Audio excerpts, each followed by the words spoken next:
Invitée dans l'émission Ça commence aujourd'hui sur France 2 le 31 janvier dernier, Ariane Séguillon est revenue sur son combat contre la boulimie. Une maladie survenue à cause d'un drame et qui s'est manifestée par des crises sévères pendant plusieurs années. Depuis 2017, Ariane Séguillon s'illustre sur le petit écran dans Demain nous appartient. Si tout semble aller pour le mieux, la vie n'a pas toujours été un long fleuve tranquille pour la comédienne. Cette dernière a longtemps souffert de boulimie, une maladie qui s'est déclenchée après l'annonce du cancer de son frère. « Je suis entrée dans une boulangerie pour m'acheter 6 croissants et 6 pains au chocolat », avait-elle révélé. Il ne s'agissait pas de gourmandise mais de remplissage. Je suis arrivée à 105 kg alors que je ne pèse entre 55 et 60 en temps normal et que je n'aille pas une morphologie de ronde, confiait-elle auprès de Paris Match en février 2021.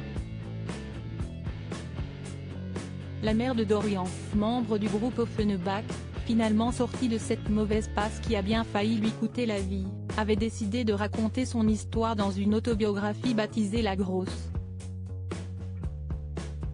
Invitée de Ça commence aujourd'hui sur France 2 le 31 janvier dernier, la Rousse est une nouvelle fois revenue sur son combat, en se confiant notamment sur les conséquences de sa maladie sur son quotidien.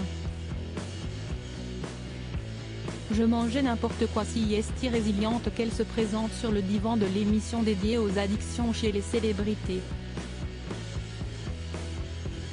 Assise aux côtés de la présentatrice Faustine Bollaert, la comédienne révèle comment se manifestaient ces crises. Quand je commençais, si j'ai un frigidaire vide par exemple, je déteste le céleri. Pour moi, le céleri est un calvaire, il reste du céleri dans le frigidaire, je vais le manger. Enfin à l'époque, j'allais le manger. Je mangeais n'importe quoi, a-t-elle remarqué. Elle poursuit en indiquant notamment que sa plus grosse crise a duré 48 heures.